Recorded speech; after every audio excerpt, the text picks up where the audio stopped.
Yes, you know what it is. Hampton Roads Voices. We back in the building. First off, I love this song right here. Candy Rain, you already know what it is. And today we are talking about black love and the romantic dynamic of the black man and woman. Again, I have Dr. Vanessa Caldwell-Jenkins, director of the NSU Council Center in the building with me. How you doing? How you doing? Doing good. Good to see you back. Yes. Good to see you back. Also, we have Dr. Sheafe, who is a board-certified sexologist and marriage family counselor. That's definitely going to be in the building with us. She's on her way. And we have Pastor Gregory and Val Perry, who are going to call in and give us some insight on, how to keep a healthy relationship as far as love and everything. Now, we say the term black love. You hear that a lot, seeing that Valentine's Day is like next week. My question is, what is black love? Oh, you and I have been having this dialogue since I came in the building. Yes, we have. And I always ask the question, why does it have to have a color to it? I don't know. I struggle with it because I look at, as I share with you, I think God is love, and there's no color to it. I think it's just feelings that we have towards one another. It's mutual, and we agree upon certain things. But when it has black love, it just seems like it throws that flavor that we just want to throw and fight. It's like, I don't know. You and I was talking about it. I think when I hear the term black love, it sounds more, how can I say? I feel when I hear black love, I feel passion. I think of passion and that we as a people have a very passionate way that we show love. And I think that's what they mean in the term black love. Not necessarily fighting, but when you're passionate about something, you fight for what you are passionate about. So I would assume, when it comes down to black love, it means a little bit more passion, a little bit more, oomph, I guess. That's the best word I can think of to describe it. You see, I have seen others that are non-black in relationship, and there's a passion. So I don't know. I still struggle with it. I understand what you're saying, though, but I guess when we put the black love, it just seems like it's something else. Matter of fact, we're going to get more into it. Matter of fact, we're talking about black love and couples that we can definitely look up to. Pastor Gregory. Yes, how you doing? How are you doing? I'm doing fine. Definitely. Thank you for calling into the show. How are you doing today? I'm doing fine, and I have my wife here also. Hello. Hello. How are you? I'm well. How are you? I'm doing well. Now, wonderful. Today's topic, we're talking about black love and, the romantic dynamic between the black man and the woman. And I want to know, for one, how long have y'all been married? We've been married for over 32 years. Oh, praise God. Oh, definitely. Now, marriage is definitely a tremendous step in the whole black love, I guess you want to say, evolution and whatnot. So first, how did y'all get together? Well, years ago, I was over a friend of mine's house, and I was on my way home, and he was on the basketball court, and he saw me and asked if he could go along with me. That's how we met. We dated off and on, and in 1984, we got married. Going into marriage, I had no plan B. I was all in. That's good. Most people nowadays have a plan B, C, D, F, and G. That is correct. All of that. It's much easier now to make an exit plan for them, but that's not the way God intended for it to be. Amen. So, what? Give us some tips. Like, what kept y'all relationship healthy and long lasting for all these years?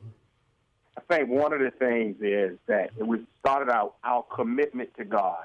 We made a commitment to God to serve Him, and so by Him being the creator of marriage, God is our foundation.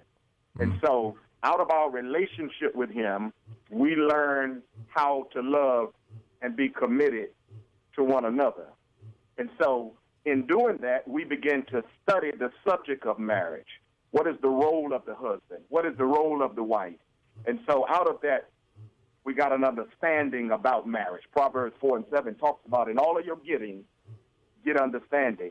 And I believe this: if you can define it, then you can fulfill it.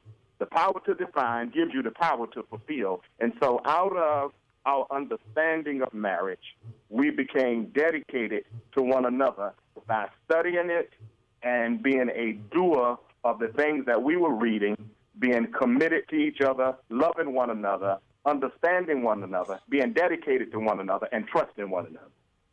Okay. Now, another question I have, how did you know that, this is for you, Pastor, how did you know that your wife was the one? And same for your wife. How did you know that he was the one that you would spend the rest of your life with? I think that in going into it, I believe that we love one another, the best we knew how, because the things that we know now wasn't what we knew then.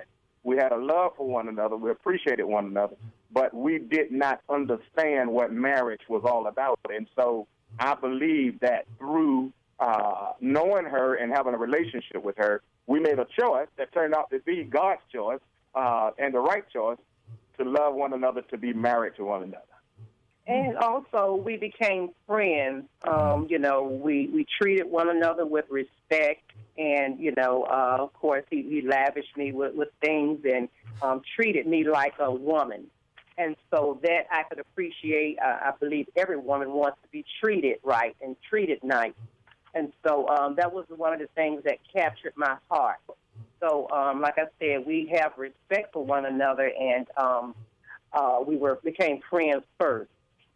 Okay. Now, I know that in that long relationship that y'all have had, this wonderful marriage, I'm quite sure that there's been some obstacles, whether being big or small, that you've had to get through together. What's some advice that you could give to couples that are listening, and how did you get through those obstacles?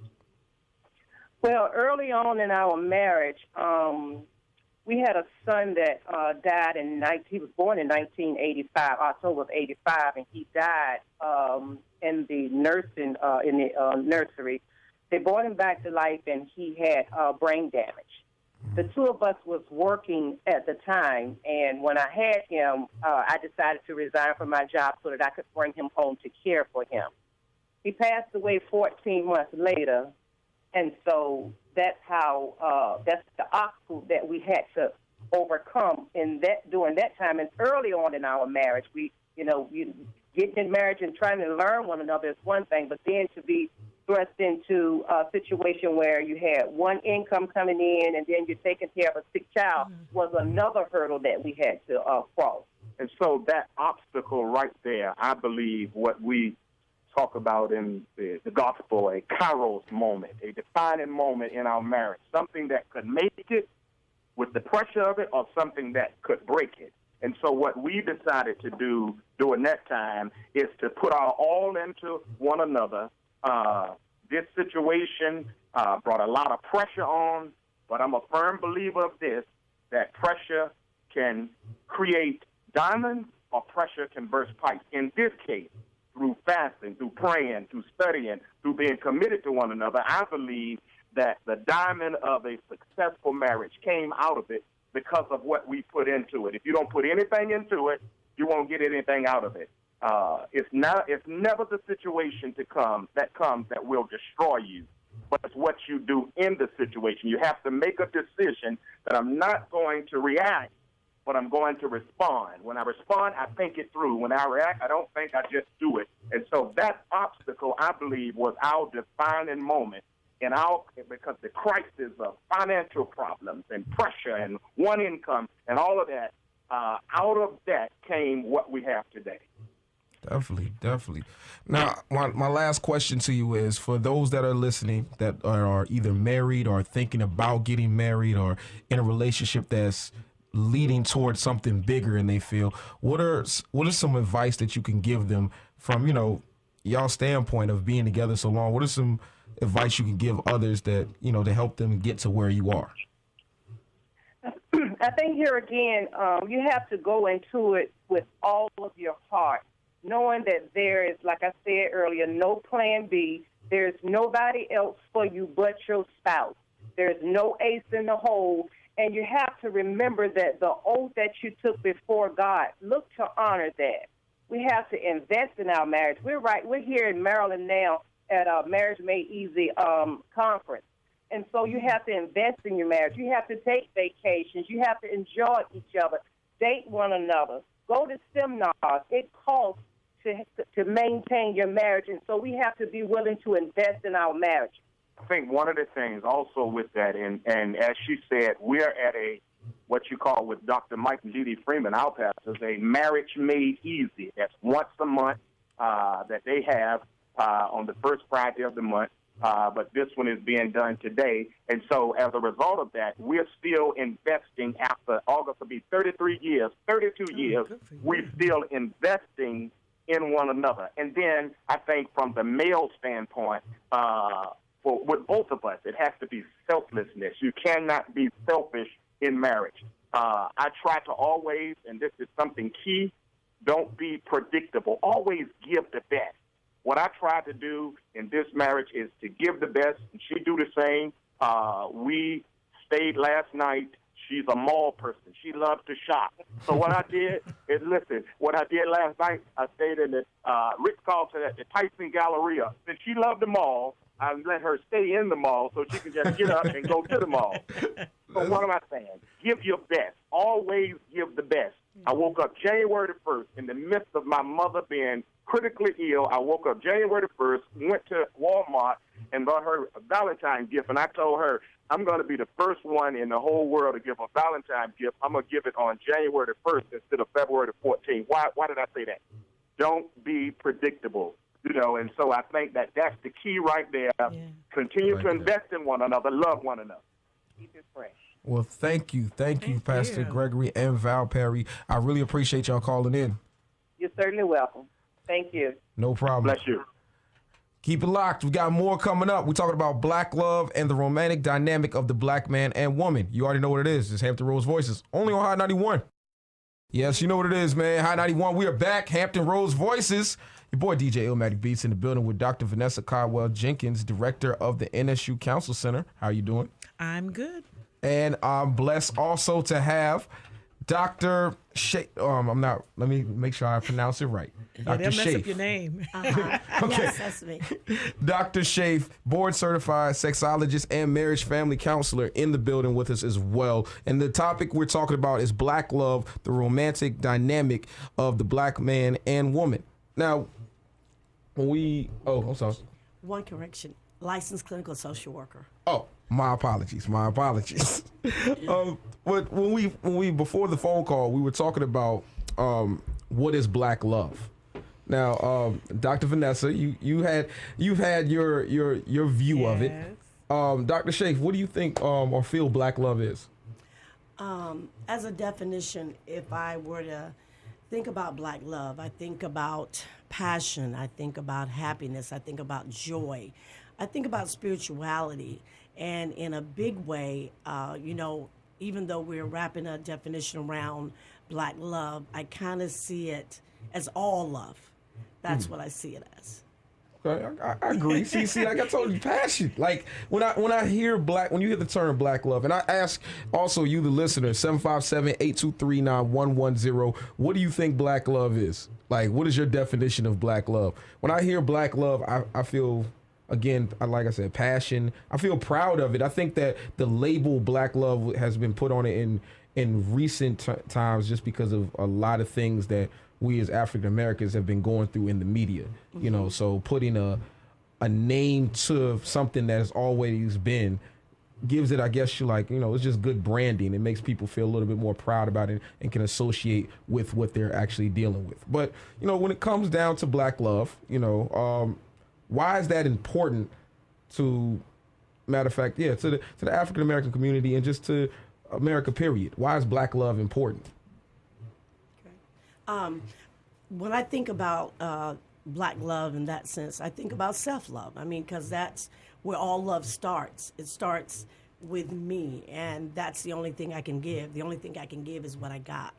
And so that self-love is also like a beacon of light shined onto anyone that's in my life, my significant other, my children, my family, the community, all of those things.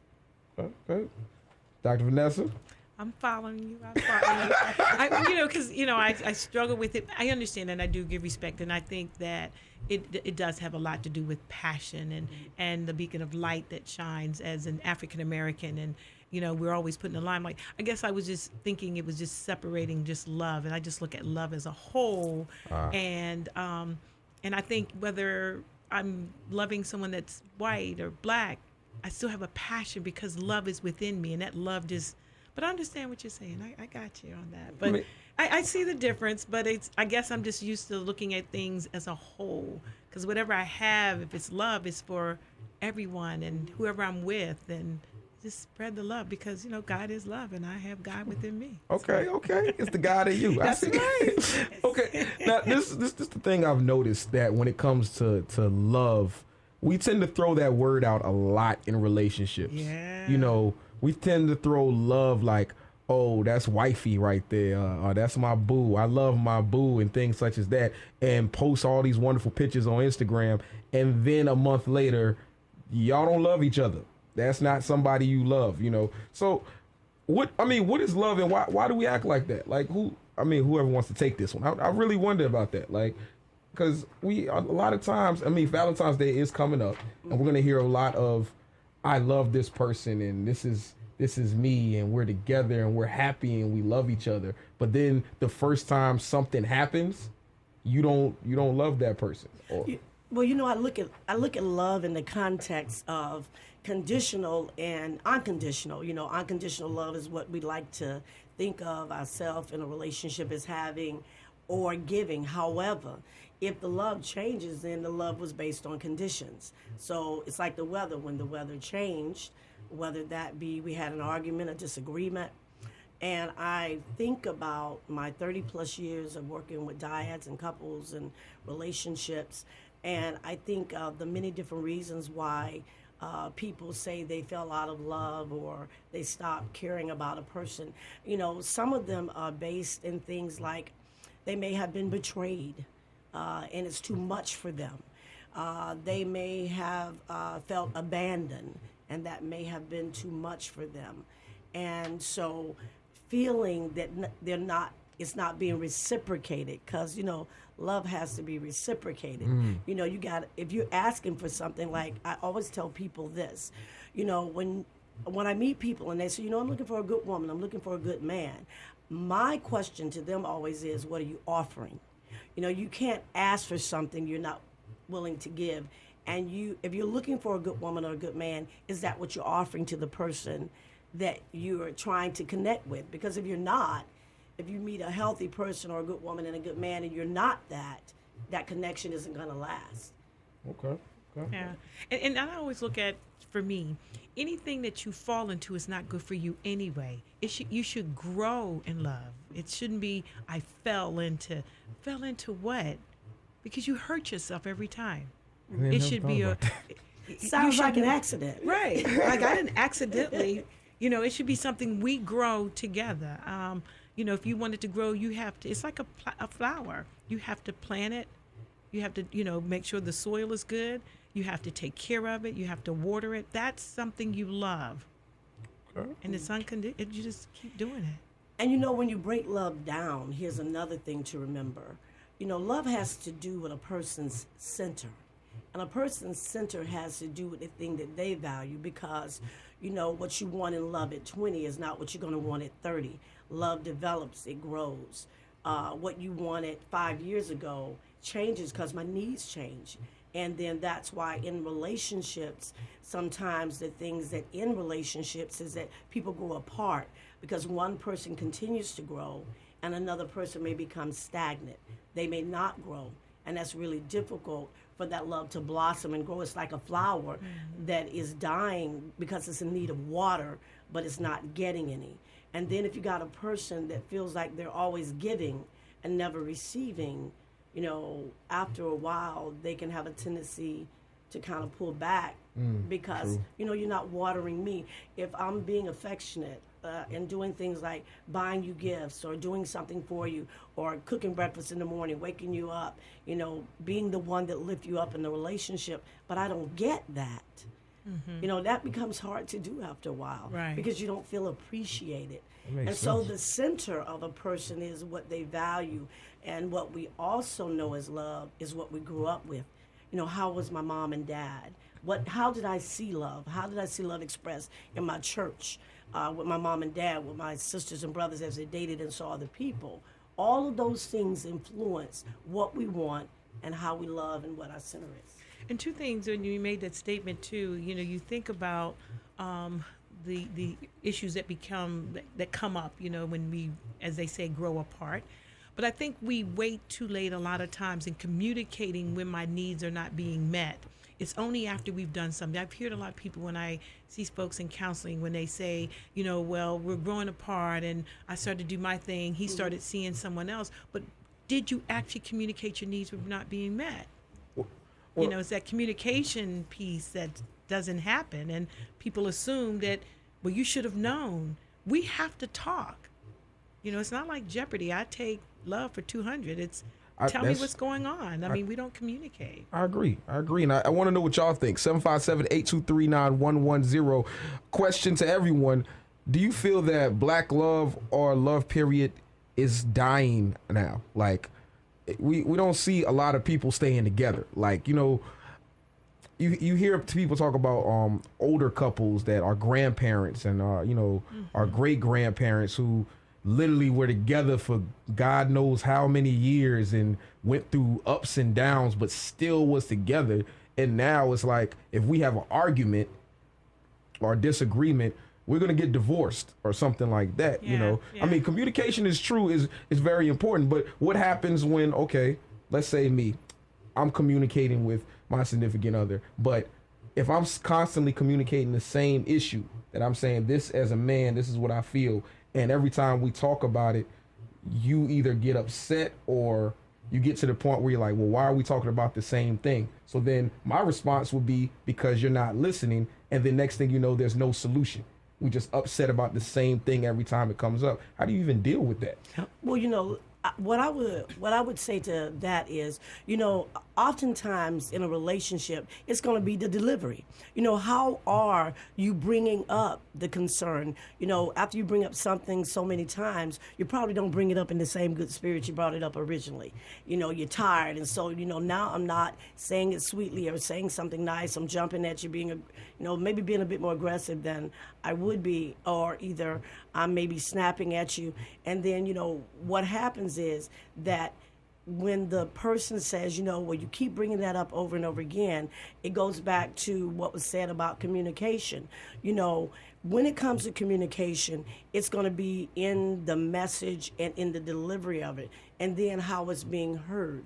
Are you in a relationship where you're free to express things that you don't agree with, or are you in a relationship where it's okay for you to talk and share anything as long as you don't disagree with me? And if you disagree with me, I'm mad, I'm shut down, I'm disconnected, I don't want to be involved, then it becomes hard to share, because even if you feel something, you're not going to talk about it. Right. And then if you bring it up and you feel it's not heard, then you're getting angry. And sometimes the person doesn't understand what you're saying. And when it comes to that communication part too, it goes back to, do you know how to communicate? That makes sense. Right. Well, we got a caller on the line. Let me see who's up here. Hot 91, you on the line. Who's this? Yes, my name is Kimberly from Chesapeake. How you doing, Kimberly from Chesapeake? Talk to us. Okay, I have a question. I'm not married. I'm single. But I think it seems like now it's harder for the 30-year-olds and up now to find, like, a date, someone that you really can devote yourself to. It seems like there's a lot of temptation. I don't think that love is completely gone. I think a lot of people just have a lot of hidden agendas when it comes to relationships. And it seems like it's worse now. Like our parents that's in their 50s and 60s, yes, a lot of those relationships have that bond, but right now we don't. Everything is so easy to just say, throw the towel in and say, I don't want to be with you no more, and that's done. Yeah, I agree. But one of the things I do find, Kimberly, is that going back to what was stated earlier about our grandparents, they were in relationships a long time. You have to remember, they took their vows very seriously. Yeah. And nowadays, I think you're not finding a lot of people doing marital counseling. No. They're going into this unadvisedly. They're actually just getting married and just having these big parties, and then it's not until and think about this too. A lot of times you'll find that it's the assumption that we're in a relationship relationship anyway, and then the pressure to get engaged. So when you walk down the aisle and you say those vows for the first time, you making a commitment for the very first time. I'm not talking about the ones you lay on your back. I'm talking about the ones you say till death do us part. He or she typically begins to think this is for real, but it's too late. You're at the altar now. And we don't discuss these things. We just get caught up with the beautiful home. You brought me a nice car and all this, but never talk about 5-year plans. What do you think about retirement? I think those are missing. And back in the day, I think those conversations might not have been that broad, but we did talk about the children and their role. Their roles were established then, and they were more prayerful then. Right now, I think we're just going in unadvisedly, having big parties, and say, okay, we're married. And then we find a fuss, and then we're gone. I have a question. Do you guys feel like it has a lot to do with a person's upbringing? Because I know people that have their parents around and their marriages work, but then, like, you have ones that may not have both parents in the household, so they imitate what their parents did. You know, if it was a single mother and a single father, they're like, okay, well, my mom won't marry. I mean, I get married. So, Well, you know, what I would share with you is I would have to say it has a lot to do with the influences of the people around you, your parents. But I'm going to say in my clinical practice, I would have to say I have seen now more than ever young black couples that are not even engaged yet, that are dating, that are coming for therapy. So it's about education and information, which is what we're doing right now. You know, you don't have to wait to the point you're going to be engaged to seek out the counseling or the therapy. You know, it seems like different people are wanting to discuss things even before they get to the point where they're going to propose. And I think that that's really good. And sometimes for those that have grew up in a single parent household, mother or father, I find that, you know, contrary to what a lot of people may think, you have some that may not seek counseling, but sometimes those people more than anybody seek counseling because they don't want a relationship that ends. They may have thought, you know, my mom and dad divorced. I don't want to be like that. I want to be different, and I have seen them doing different things. And so I have to honestly say I've seen more young blacks coming out, and premarital counseling is something that a lot of people don't think about, but there's a need for it because it allows you to say, okay, you know, what, for me, to be a woman loved in a relationship, what would that be like for me? And you get to express that to your mate. What is it like to be a man loved in a relationship? And he gets to express that to her because we make these assumptions. And then what it does is it allows us to not make assumptions, but to actually hear what it would be like for me to feel loved, because I'm telling you, and you're telling me. Yeah. Well, I do want to make one more comment. I like what the couple said earlier, that were married in the early 80s, because I'm an 80s baby. So when they said, the young lady were like, you know, don't feel like you have an alternate plan, like a plan B, you know, and I think that's where a lot of people mess up now. They feel like, okay, this doesn't work, I got somebody else I can talk to. So I think that was good advice. Yeah. That's what's up. We appreciate you. All right, thank you. No Bye-bye. doubt. 757-823-9110. That's the numbers to get in where you can fit in. This is what we're going to do. We're going to take a quick break, and we get back more about black love and the dynamic of it between a black man and woman. It's Hot 91. I have the Rose Voices. We're talking about black love, yes, and the dynamic between the black man and woman. And I'm blessed to have Dr. Vanessa Caldwell-Jenkins in the building with me and Dr. Sheafe in the building with me as well. Definitely, ladies, once again, appreciate y'all coming through. Thank you. Thank you. So we got a call on the line right now, and if you want to be a caller, hit us up, 757-823-9110. That's the numbers to get in where you fit in. You know how it is. Hot 91, you're on the air. Who's this? Hi, this is Lachey from Chesapeake. How you doing? I'm good. How you doing? Chilling out. So what's your question? Well, I didn't really have a question. I just wanted to say something about the topic about, do I think that black love is dead or is love dead, period. And I don't think that it is. It's just that when people get in a relationship, when they first start dating or their relationship is new, they are excited about each other. They're new, they're fresh, they're still getting to know each other. And then after a while, people get comfortable and they forget why they're in love. They forget why they love each other. And when times get rough or people get comfortable, they lose that excitement. And instead of rekindling that love and seeing that excitement every day, they find it in somebody else. I'm in my 20s, and for some reason in my generation, when things get rough or a relationship gets boring, instead of you getting excited with the person that you love and been in love with, you find it as somebody else. That's facts. I mean, that's interesting, but I guess I just have a couple of questions too, because a lot of times, and I see this so much, is that the relationship really isn't defined. It's just it's like we start seeing each other, we hanging out, we're going to each other's house, you take me to your mom's house, I take you to the barbecue, you go to the wedding, you buy this for me, I buy this for you, and nobody talks about commitment or even question what they are in a relationship until one thing comes up. Either she didn't get introduced correctly, or maybe the name or the phone rings 2:00 in the morning. Now we want to know, who am I? It's like I always tell women all the time, do not act like a girlfriend if you didn't get permission. Right. Because if you, it's like going to work, doing your director's job, you won't get paid. They're going to say, I didn't ask you to.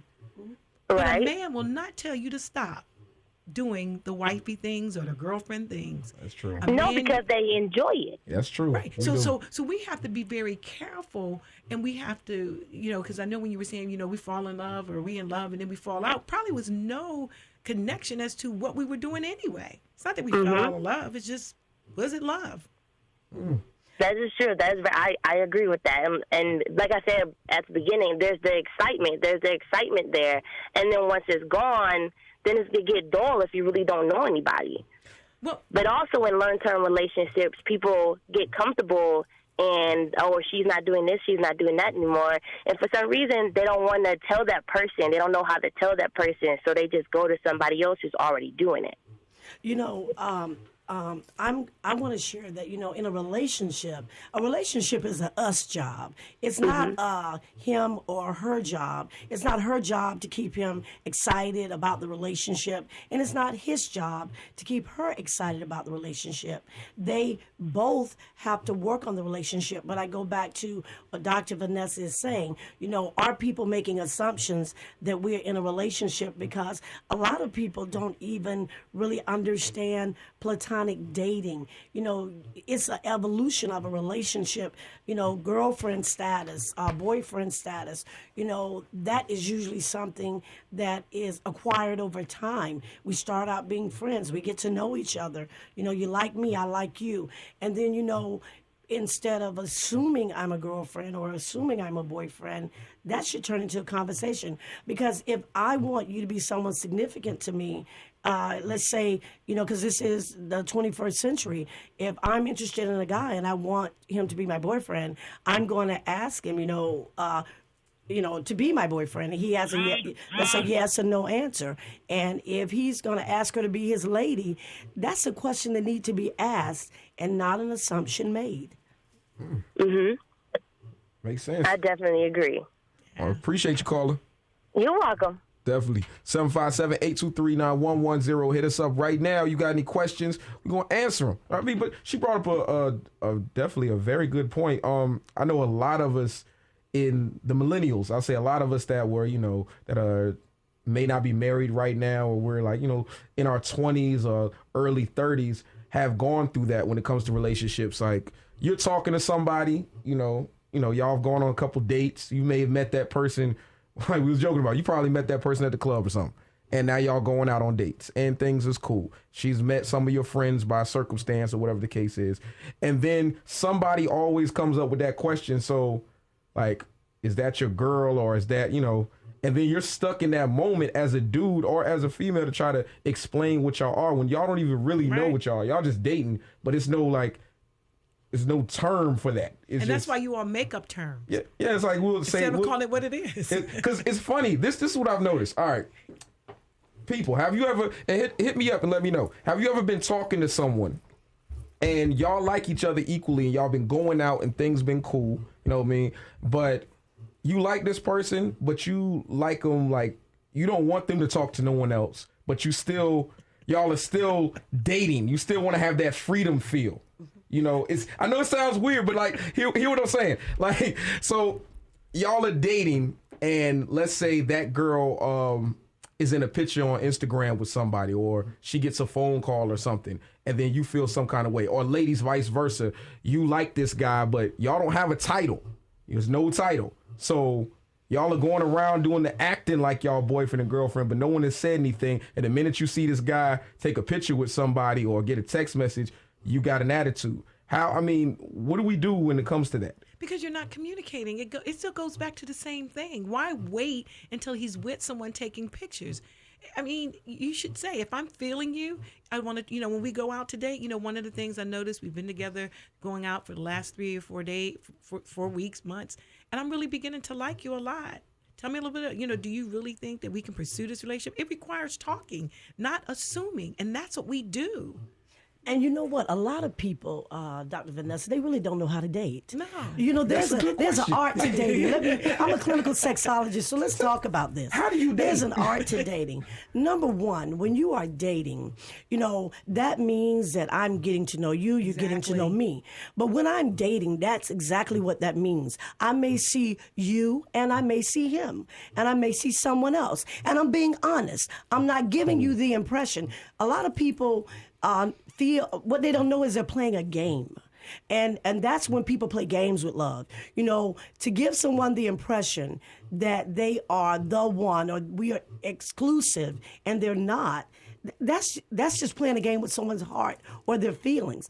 If I tell you that we're dating or you tell me that we're dating, I cannot assume that means you're just seeing me. And if I'm going to develop feelings of anger because I see you out with someone else and you've been upfront with me by telling me, well, I told you I was dating, and no, I didn't necessarily tell you I was seeing her, but then I was honest about dating. So when you date, you're dating. And when you are dating, you can't demand that a person be only committed to you, because if you're dating me, then I got to be able to just date you. And I can see other people too. So when you look at her and you see her pretty or with someone else and she's with another guy, if you want her, like Beyonce say, okay, then put the ring on it. Then pursue it that way. But be honest about it. If you don't, and you just want to date her, then understand, this is equality. Then she's gonna probably be able, she should be able to date other people too. Gotta put it in perspective. Just because I see you 3 times don't mean that you're my man, and it don't mean that I'm your woman, because that's one. Okay. It means we're dating. I noticed that, a lot of times in dating, this is when I feel that it gets serious. Okay. When sex occurs, that's when all of a sudden it's the whole exclusivity thing. Like, as far as I've noticed that, I'll say this from a man's perspective. Okay. So, y'all, this is just me speaking from a man's perspective. Okay. So, if we're dating and let's say something happens, whether how it happened or whatever, just something happens after that initial physical reaction to us dating, then it's what's something? Yeah. Okay. Intimacy? Yeah, pretty much. We have sex overnight. Okay. So, and let's break that down, because intimacy isn't just sex, but let's let you label that, because intimacy is intimacy. Yeah. We can just be close, we can be embracing, but then you labeled it good, sex. Okay, so let's say that happens. Now, I've already made it clear to you that we are dating. Mm-hmm. This action that happened, it happened in the midst of us dating. Do I still, at this point, have to be, I already said that we're dating.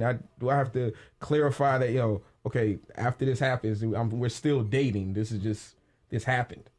Well, I think what you're saying is... these are things that happen. I'm definitely... I think, what you're saying, if I got you right, okay, so you're... Okay. Let me, hold on. Norfolk State University Broadcasting. WNSB, Norfolk, Chesapeake, 91.1 FM, and HD1. Virginia's only full-time urban public radio station. Hot 91.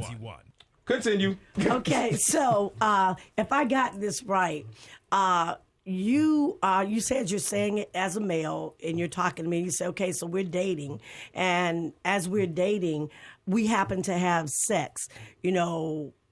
What's the other part of the question? Are you supposed to do what? Okay, what I'm asking is, like, for people that are in that situation or have been in that situation, it seems that one of the parties feels that after that's done, that you're supposed to be exclusive with them at that point. Okay, so that's in some ways how some males may make assumptions. Again, we're living in the 21st century, so just because you have sex with the young lady or she has sex with you doesn't mean that she thinks that you're exclusive. Maybe that's you being male thinking, if I've had sex with her, then she's all wrapped up into me. Well, she may not be. So, if you're dating and she understands dating and that happens, maybe she's not making any assumption about it. Well, what if she does though? If she's making an assumption about the fact because we've had sex and you're both adults and you've agreed to do that, then the best thing to do is to be honest with her. If that's Before something you do it. That's right. Okay, so Before you do it. Don't wait afterwards and That's then right. decide gotta be to the say, most awkward "Oops." conversation before. Like, hey, before this happens, let me just explain but I to you think what's it about goes to back happen. to what she was saying earlier. It's the delivery. You got to have some honest conversation and don't beat around the bush. I want us to engage in some sexual activity, however you want to say it, but I'm just letting you know that even if it happens, I'm still going to be dating. Don't get afraid that you're going to lose your opportunity. And don't take her choices away from her either. That's right. And don't play games with her by feeling like I got to play this game like I'm. Because women, there's this old cliche of women play at men play at love to get sex, and women play at sex to get love. That old kind of thing you have to undo, because if I feel like I got to give you some impression that it's just you and me in order for you to be sexual with me, then how honest am I really being? Because then, like Dr. Vanessa says, so then I need to tell you up front that this doesn't mean I'm committed to you. And it doesn't mean you're my girlfriend. At the same time, now, are you willing to hear her say that just because I have sex with you, it doesn't mean you're my man or you're my boyfriend? We do live in this century. Definitely.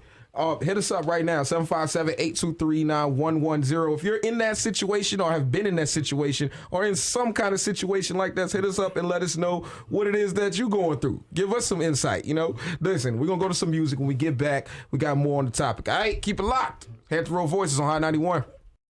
You know what's going down? It's Hampton Roads Voices, your boy DJ Illmatic Beast. We're talking about black love and the romantic dynamic of the black man and woman. And if you have a question, hit us up, 757-823-9110. We got callers on the line already, so let's get really into it.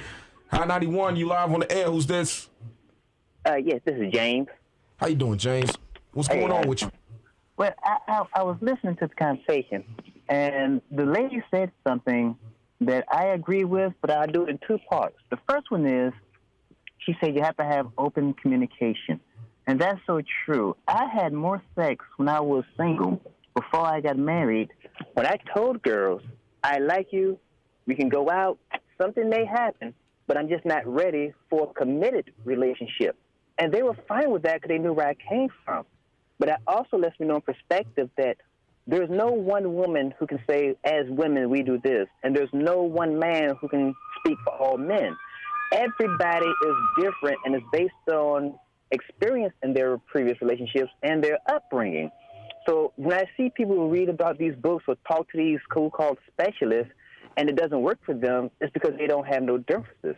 The second thing you were saying about what if we have sex? The one thing we have to understand that sex is a two-person sport. That means what she brings to the table, he brings to the table. And there's no other entity that should be involved with that. It's the old cliche of if a man buys you dinner and takes you out, are you supposed to give him something? They say no, no, no. Just like if a woman is having sex with you, don't mean you're supposed to take her out or loan her money or give her anything. You've made a equal exchange, and that's what the whole relationship has to be, an equal exchange, because just because you're a male and you're a female don't mean one has any authority or higher or more feelings involved or anything else. You're two human beings, and you both bring something equal to that relationship. And if you talk about that from day one and just let them know that here's what I'm doing, here's what you're doing, then you're fine. But that's how you have bad relationships, because you don't talk about that. There's no such thing as a bad man or a bad woman. You just made a bad choice. I dig it. Appreciate you. All right now. Thank you. Mm-hmm. What do y'all think? I agree with them very much, 100%, because the other thing I was thinking about is that's also with the idea that he stated that, it's a sport that we both partake in. That's when sex then is not able to be used as a weapon either. If it's being used as a weapon by either party, then it is something we both partake in. It's not like you're giving me something I'm not giving you. Right. Or like I'm receiving something that you're not receiving. It's a two-way street. Okay, Yes, so, absolutely. We got another caller? Okay. Hold on, we got another caller. Hot 91, you live on the air. Who's this? Hi, this is Diane from Virginia Beach. How you doing, Diane? Talk to us. I'm great. There were three things I wanted to touch on really briefly. Number one, I come from a multicultural black family, and things like this don't go on in African families because they govern basically on tradition. So there's no game playing. If you are laying down having sex with somebody, you create a baby, you got a responsibility. I think that we're really so Europeanized in terms of the way we deal with each other as African Americans that we basically are just leaving room and excuses to dismiss people easily.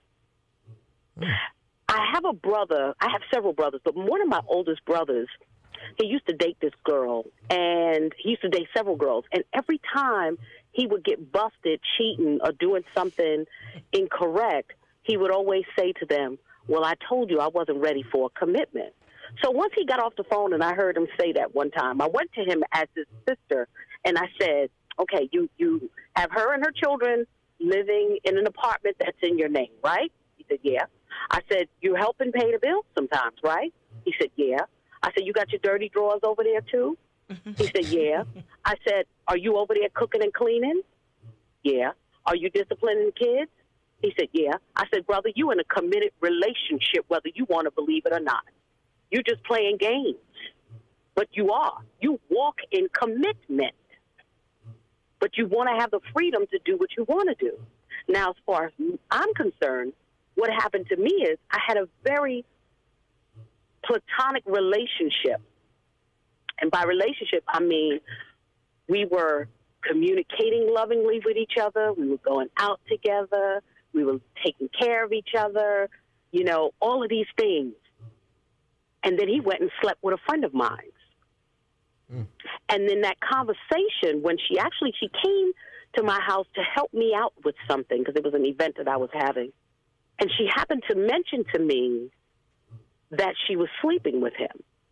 And she had plans, because he and I was doing some stuff together. She had plans to sleep with him again. Okay? So I said, well, I had been seeing him for a while. She said, oh, well, no, he just told me y'all are just friends. But the conversation that happened, that she told me, is that when she went over the first time to go sleep with him at his house, his words were, Diane is not going to like this.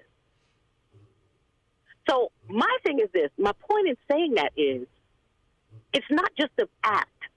It's the intent behind the act. So even as a friend, I couldn't consider you as a friend because you had already consciously made the decision to do something to hurt me that you knew would hurt me. We can talk about everything else, but we can't talk about you having the intent to go sleep with a friend of mine. So I didn't get angry with her over that. What I got angry with her over is that she still wanted to see him in spite of the fact that he and I were seeing each other. So when I finally got to sit down and talk with her, I said, listen, you and I, we've been, sister friends for years. We can talk about all the black power stuff and systems. I said, the biggest problem I have with people that can talk all of this black isms and schisms is they can't even understand the foundation of how to respect one another as sisters and in relationships. I said, I would have never done that to you. So she got off the phone with me, and she ended up calling me back probably less than an hour later. And she said, you know what? I apologize, Dee. She said, because that's the biggest problem amongst us as women. We have no respect for one another. And I didn't even though we knew that it was going to hurt you, we still went on ahead. And so for that, I apologize. That's how grown, like, when you talk about grown, that's how real grown people are supposed to do. I never fought over, I'm 44. I never fought over a man. For me, culturally, in my family, it's always conducive to sit down with one another and have a talk. In Africa, they have more than one wife. But that man has to get the permission of that main woman in order to do such a thing. We don't respect things like that here in this country, especially as African Americans. Our family, our relationships are our foundation. And if we can't even respect that, then what do we have? Right.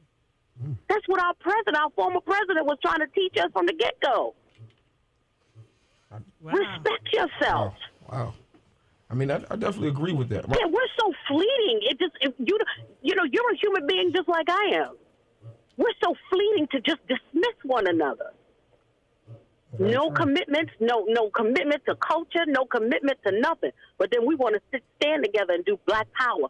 Who the hell else in this country do you see do things like we do? I agree. That's why the single motherhood rate is so high, and people not being involved in the rearing and proper teaching of these kids. Well, ma'am, can I ask you a question? Sure. What happened to the gentleman? What happened to the gentleman in the situation? Well, let me tell you something. One of the biggest tools my mother ever taught me was the art of forgiveness. And I forgave him. But I was also clear that he wasn't ready to be as grown as I was. And so we still will, hey, how you doing? I wish you the best. God bless you. And he desires me, calls me from time to time, and he says, I still wish you would keep in contact with me. Well, but I appreciate you're not ready for that. I appreciate you, caller. Thank you. Thank you. God bless you guys. Definitely. If you got a call or concern, hit us up, 757-823-9110. That's the number to get in. We got another one? All right. High 91, you live on the air. Who's this? Nicole. Hey, Nicole. Hi. Hi. Talk to me. What's good? Okay, so I have a question. I get picked on all the time by my friends when we talk about relationships and stuff.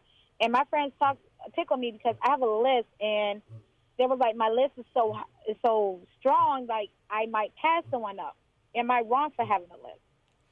What's on your list? You say a list? Yeah, like a list. Like I have a list of things that I look for in a man, and then it was like, well, you're kind of like, it's kind of high. Your standards are very high, so you might overlook that person. I'm like, no, but this is what I want. This is what I feel like I should have because this is how I feel I value and I'm worth. Tell us your top five. Yeah, what's the top five?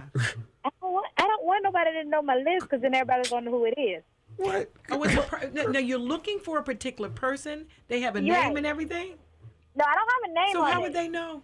Because if they my real friends, they'll know. They'll be like, I know who that was on the radio. Oh, you don't want your friends to know who you are on the radio. Oh, yeah, but I'll tell you. Okay, so my first one would be like a God-fearing man. Like I want someone that's God-fearing. That's good. Okay, then I want he had to have all his teeth in his mouth. Oh, like Lord. I don't want him. Oh Lord, he got to have all his teeth. Okay. That lets me know you got a good benefit. He has to be working. He has to be on his job more than 6 months or a year. Okay. He has to be out there. All right. He has to be well dressed, not sitting on a curb, not on the corner. Okay. You know. I can understand it. He got to be loyal, respectful to his mother, faithful. Okay.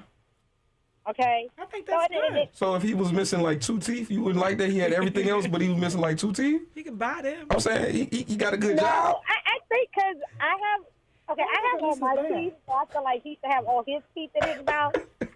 But Nicole, I don't think your list is bad. I think that those are just some basic things. I mean. Yeah, and then they talk about that I don't want to date somebody who I don't have any kids. I'm 34 and I don't have any kids. Okay. So I wouldn't date someone that, if you have 1 kid, it's okay. 2, probably, but 3 and 4, I'm kind of like, no, I don't want to date. Okay. He can't have no beer on his face. I like a guy who's had fresh cut, like. Also, beer gang is gone. Not in this running. Wow. Yeah, he has to smell good. You know, that's the kind of dudes I'm attracted to. Like they fresh cut, don't have hair. Your top 5 was going pretty good. You was good. You was so good. And then. But that's how I'm being honest. That's how Hey, you said your name was Michelle? No, Nicole. Nicole. One of the things I want to share with you, and I agree with Dr. Vanessa, the top 5 was good, and even as you went on, it was fine. But one of the things I will share with you, and those things that you're looking for in a person, how would you know that the person respected their mother or had that kind of a relationship? What would have to start happening initially is you would have to end up or you'd have to start dating a person to begin to know whether or not they respect their parents or their mother or had that kind of a relationship, or you'd have to be around them, because wouldn't that be something that they would have to demonstrate, or you'd have to observe, not just on words, but in the way that you want someone with teeth in their mouth and dressing well? Those are things that you can observe. There's this thing about lists, and it has a lot to do with this. You know, you can make a hurdle so high that no one can jump over it, and that gets you what a high hurdle gets you. It gets you over there by yourself or sometime without someone. Now, that's if you have a list that's like unattainable. So then you have to really ask yourself, do I really want a relationship or to be by myself? But the list that you're talking about is a list that is doable. And, you know, it's okay to have a standard. And, you know, one of the things I would say to you, if you've never had a child and you don't want to date someone with 3 or 4 children, you know, that's a little bit understandable, because, you know, a blended family and being a parent and you've never been one, that's quite work. Me and Dr. Vanessa can both tell you that. You don't just jump into being a mom, and there's a lot to that. So that makes sense. The things that you're asking for and wanting, they make sense. Okay, because they always pick on me, and they be like, you pass up, or you quit to judge a person and pass them up because they don't fit to acquire on your list. And I'm like, but that's what I'm attracted to. That's what I like. I mean, what am I supposed to do, date a guy with dreads and beards? And I mean, you know, that's a personal choice now about the hair on the face, because some, you know, and you're right. That's your requirement for your list. So, you know. Yeah. But you could run into a guy that's real nice and have all that. But I wish you the best, though. Keep your list going. Cut it a little short, though. Thank you. No problem. Definitely hit us up, 757-823-9110. We're going to take a quick break. When we get back, more on Black Love. It's Hot 91, Hampton Roads Voices. Yes, Hampton Road Voices on Hot 91. We are back in the building. Your boy DJ Illmatic Beats right here with Dr. Vanessa and definitely Dr. Sadie F. Sheafe. So, how are y'all doing once again? Good. Doing good. Conversation hot. Yes, get your questions and concerns and comments in, 757-823-9110. That's the number to get you right. Don't understand that we're talking about black love, the romantic dynamic of the black man and woman. Now, I have a question for both of you experts. Okay. Now, let's say you're in a relationship, and this is for you as well out there. If you're in a relationship similar to this, you're in a relationship, and you know, in the beginning, it's exciting, it's going well, and both of you want the same thing. You both want to be in a relationship and have a long-term relationship. So, you as the man do everything that you feel is necessary that you need to do. You spoil her, you shower her. Ladies, you try to do the things that you feel a woman should do for a man in a relationship. And now it's past the 6 months. It's pretty much a year, and things start to change. Like, let's say y'all even live together and things start to change. You know, how y'all were physically. Y'all sex life used to be great, and then it changes to you lucky if it even happens like once a week or something like that. And then things become more routine. I mean, what do you do in a situation like that? Like, y'all want to be together, but it just seems like, you know, the relationship has become y'all just together. Well, you know, I think it goes back to what Pastor Perry was saying. I mean, it's work. I mean, you got to be creative, leave notes on the seat of the car. You just got to be creative. And I think that we wait so long for it to be routine, and then we start talking about we're just doing the same old thing for the last 4 months. But let's talk about it. I mean, I think that it's a lot of work in being in a relationship, and you've got to talk about it, and you got to feel safe enough and comfortable enough to say, when it's not working, I noticed this, and feel free to express that. That's when you keep it going. And it's a lot of work. It's not easy. It's a lot of work. It's more to it than that candy, cookies, and and dinner. It's more to it than that. I mean, you got to roll up your sleeves and say, I'm going to invest in this relationship and do whatever I have to do or need to do to keep him and keep her happy. And they have to work together as a team. It's a ussy. Yep, absolutely. And then, what you don't want to do is, because you've been in a relationship, you don't want to make assumptions about your mate. When you're being creative, we grow, we change from month to month, from year to year. And so the relationship changed. The biggest problems with relationships is people don't understand that a relationship is developing just like we go from being 0 months old to a year old to 2 years old to 3 years old. When you comparatively look at a relationship is just like a baby. A relationship grows up. You can almost look developmentally at what's going on in a child's life, and you can almost marry it to what's going on in a relationship. When we first have a baby, we're all excited about it. The baby is learning different things and doing stuff. Then they get to the terrible twos, and then sometimes along the line in our relationships, things cannot be going so well. Then they're 3, they're learning more. And then as you're moving on in a relationship, you can compare it and think about it and work in a way that I'm supposed to be changing and evolving, and so is my mate. Yeah. All right, we got a caller on the line. Let's go to the phones. Hot 91, you live on the air. Who's this? Argo. What's going on? Talk to us. I was calling in to address the issue and the facts. Thank you for taking my call, and thank you to the panel. They're very much on point with everything they're saying. Thank you. Thank you. I just wanted to say I'm 53 right now, and the best way I was trying to give my friends advice that are single, and I think it applies to young, old. I have what are called deal breakers, and there's only 3 of them because we get married and we go into it with this whole ideal of what we want and what we think it is, but yet still we haven't conveyed that to the person that we're talking with and becoming involved with. So the first deal breaker is is religion, or better to say God. It makes no sense for me to be a Christian and you to be a Muslim, and that you're not going to give up your belief and I'm not going to give up my belief. And we start dating and get down the road and find that we don't have that common issue in common. The second one, and the first one is, I must say, is non-negotiable. The second 2 are very open to negotiation. And the second one I say you need to talk about children. So how many you want, how you want to raise them, and do you have any? And you need to ask these questions. The first question, deal breaker number 1, within the first 2 or 3 dates, if you're feeling comfortable with that person, and at least by 5 or 6 down the line, the second one. And that opens the window up for real conversation so that the date face gets dropped off and the real face comes on. The third deal breaker and the final one, which they say 85% of all marriages break up over, is money.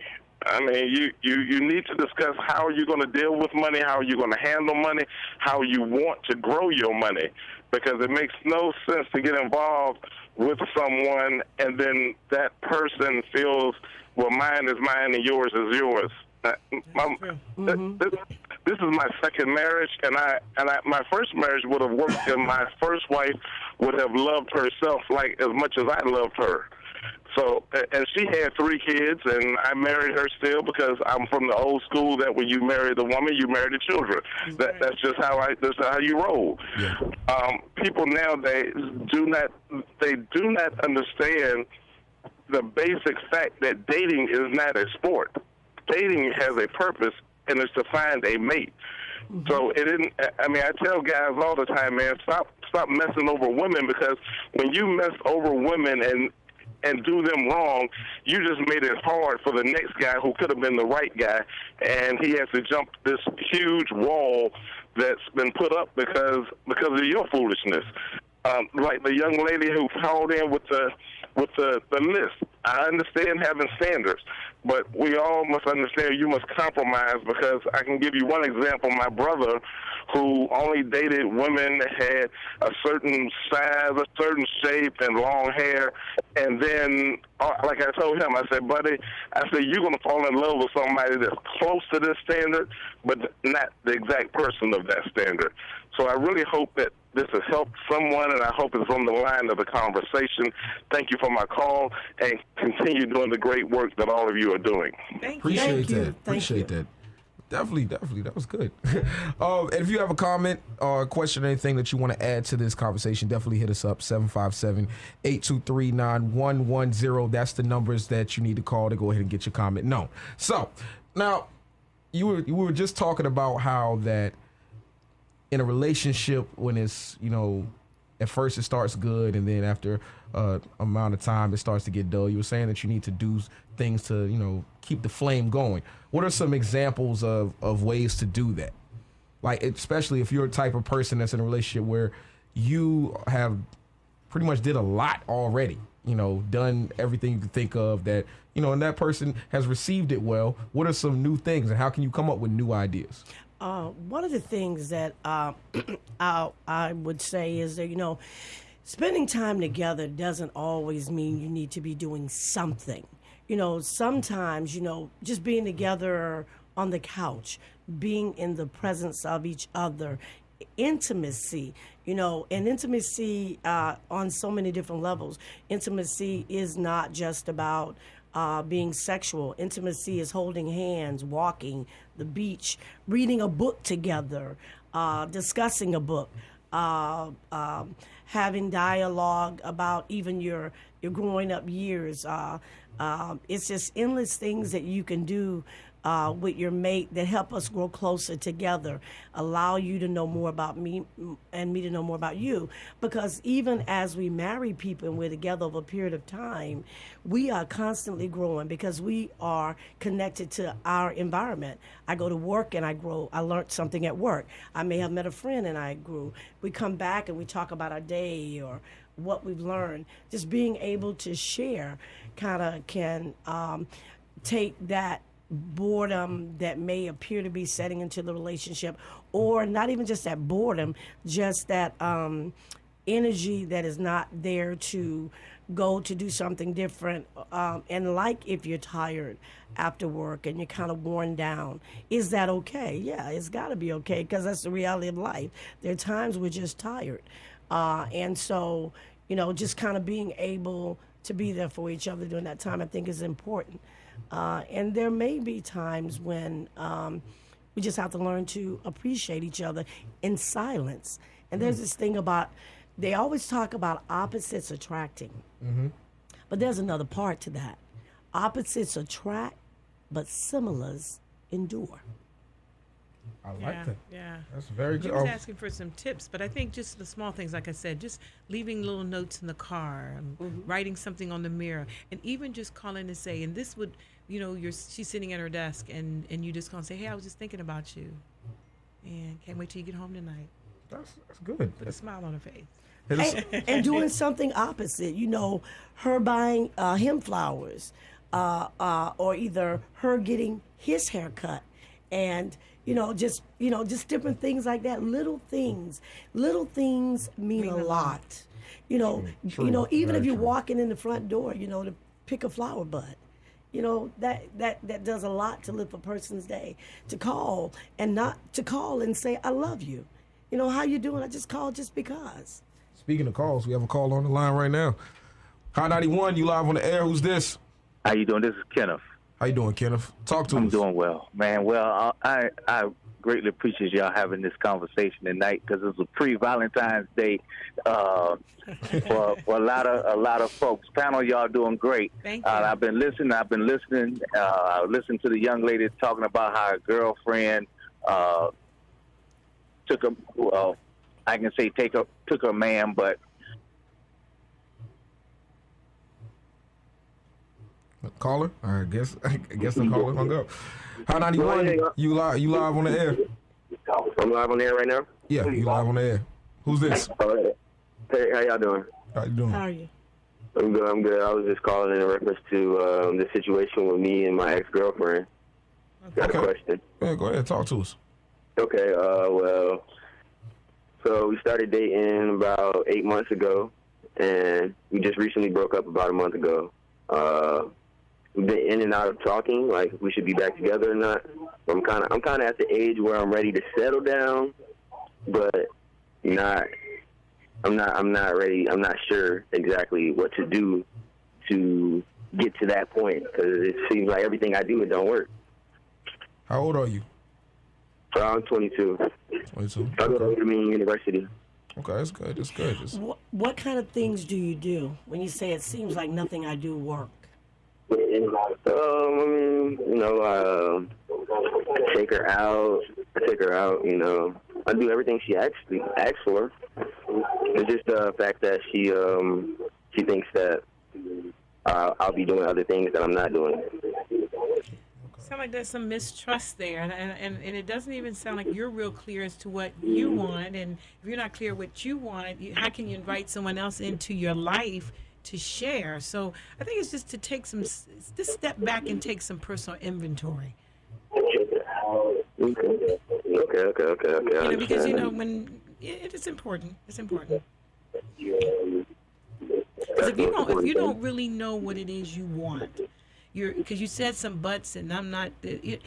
You got to step back. I don't know what I'm supposed to do, and all of that. I think you should just step back, take personal inventory of yourself. Because if you invite someone else in your life and you're all mixed up, they're gonna be all mixed up, and there sound like there's some trust issues, and then you're gonna try to prove to her, and then at the end of the day, is it really love, or you just don't know what you want? Yeah, I mean, you think it's love, but it might not be. Yeah. Another thing I was going to ask you, you indicated that earlier that you are at an age where you want to settle down. What brings you to that conclusion?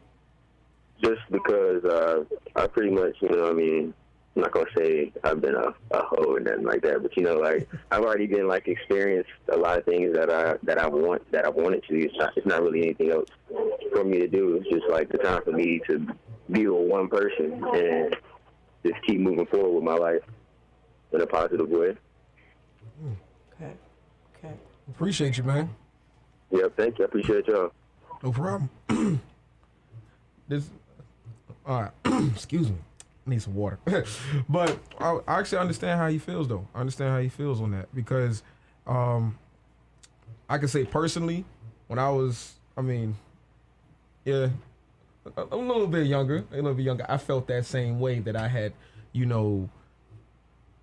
filled my royal oats, or whatever you want to call it.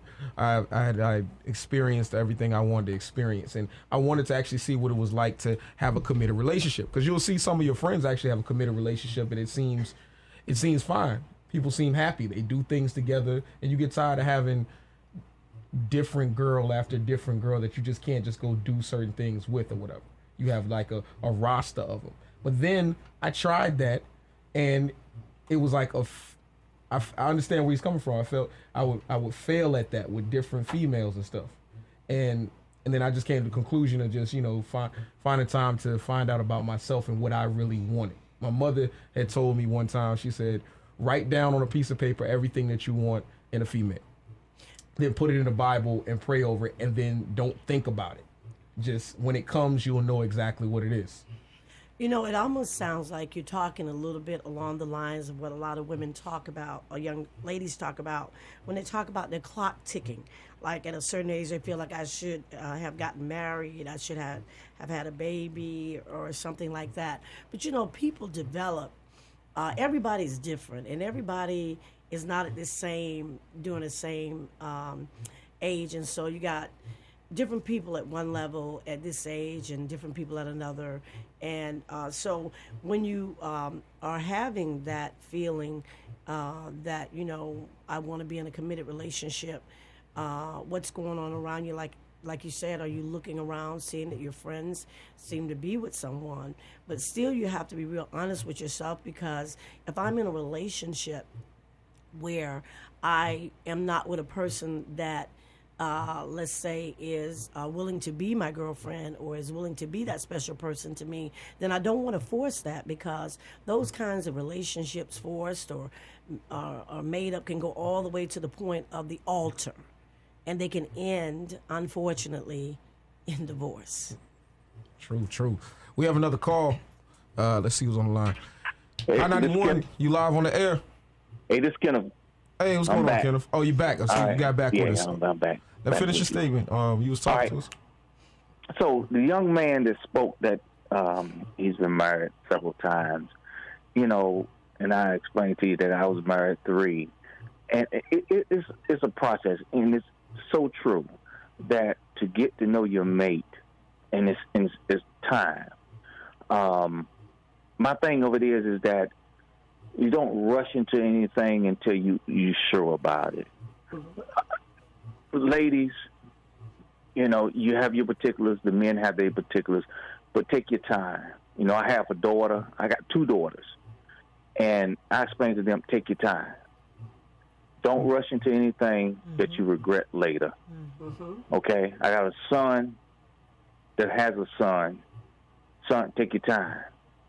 Because, see, at the end of the day, pain has no name. So when you talk about black love, please take your time. He talked about religion. He talked about finances. He talked about children.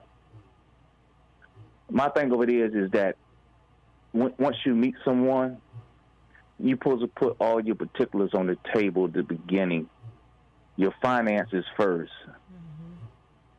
Can you afford children? And can you take care of the children? True. Family is the most key part about it. If family can't get along, there's going to be a problem. Okay?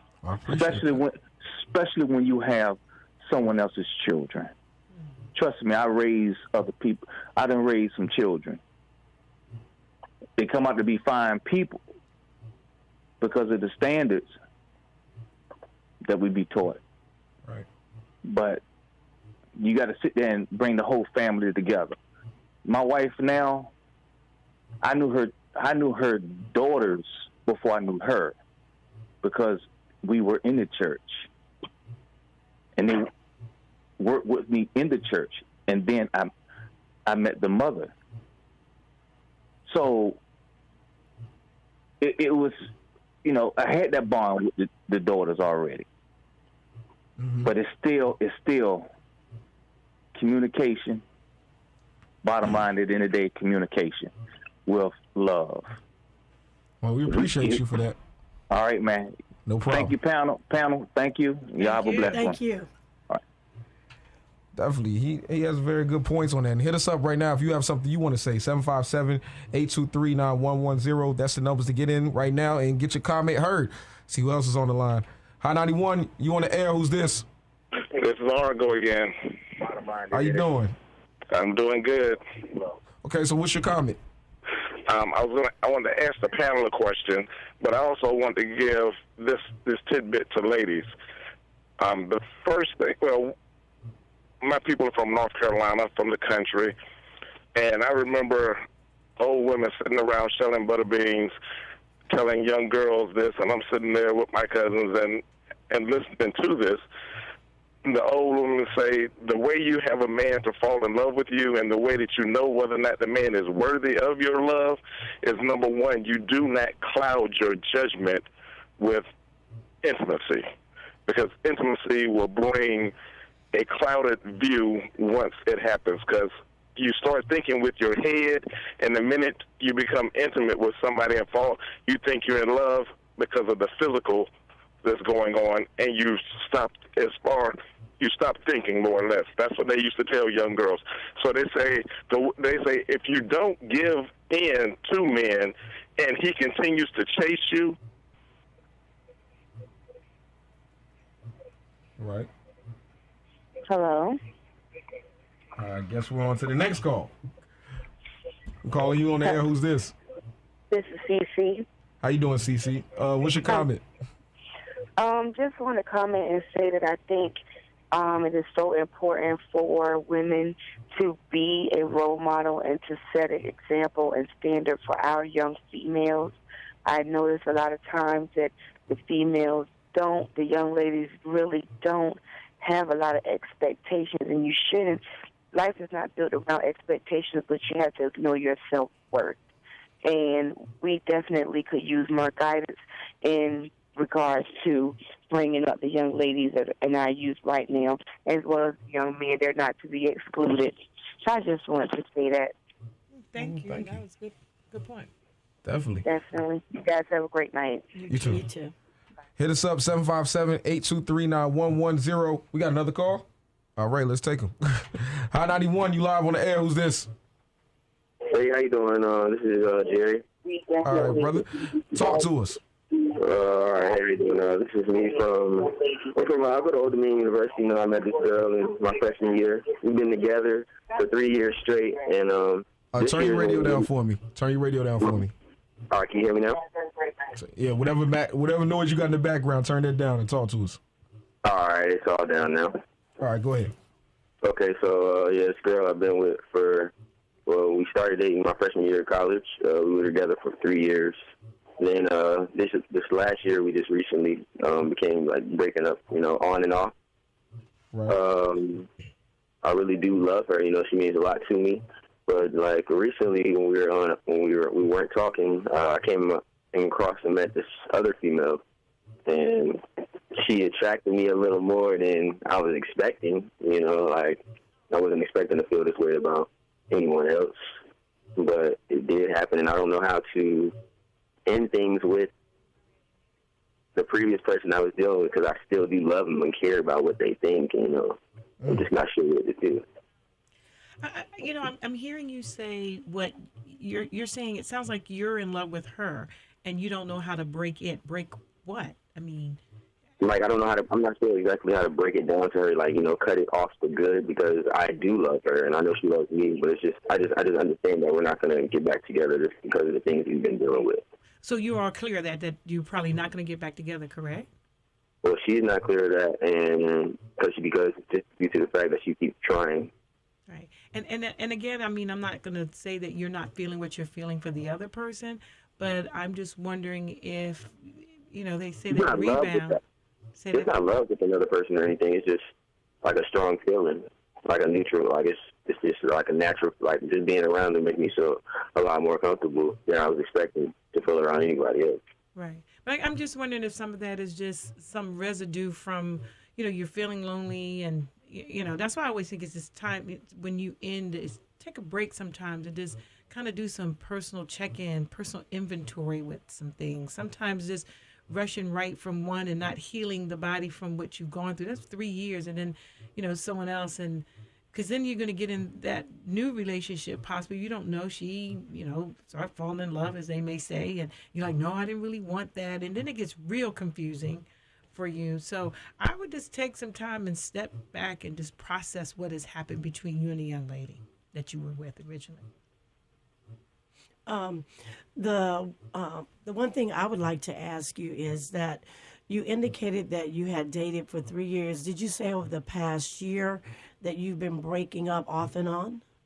Well, the past year, like about a year ago, we broke up for the first time, and we got back together maybe once or twice.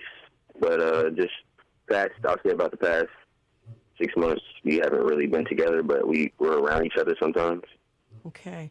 When you say that you don't know how to, end it, I'm not going to make an assumption. You are talking about the person that you have not necessarily been with for the last 6 months, right? Yes. Okay. So tell me what is making it difficult for you to say to her that I don't think it's a good idea for us to get back together, or perhaps that, I'm not feeling the same, because it doesn't sound like you feel the same.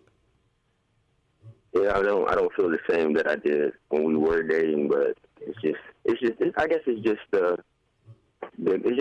connection that we had built these 3 years. That's a long time and a lot of time given to each other. Mm-hmm. So I guess that's just what it is. And then, knowing that she loves me, you know, she's in love with me, and now I know that she's not ready for me to move on, and I know she's not ready to move on. But it would just kill me to see her so hurt. You know what I mean? I guess that's what's holding me back. Because it sounds like the idea is that you feel like if you tell her that some kind of way she'll go away, or you won't be able to be friends, and it seems like you'd have to, I guess, deal with the loss of that love. But, you know, the only thing about that is if you don't feel the same, you have to be truthful. You don't want to lead her on, you know, because if you care about a person and, you know, like you say you do, you know, it's going to be important to be honest with her. And, you know, it sounds like you have a good idea of the person that you're dating now, because at least you're able to say, you know, no, I may not necessarily be in love with her, but I like her a lot. She makes me feel good. She energizes me. So I guess you just got to pick a time when you're going to have to do something that may be difficult, and that may be to be honest with the previous person you were in a relationship with. And you want to do it before you get two people involved here. Yeah, all right, okay. I understand that a lot. I appreciate it. Appreciate you, man. Yeah, I appreciate you. We got another call on the line. Hi, 91, you live on the air. Who's this? Brandy. How you doing, Brandy? Talk I'm to fine. us. How are you? Doing well. Talk to us. Yeah, I just want to say that I just discovered your radio station about a week ago. And before I always went online trying to find something similar to your station.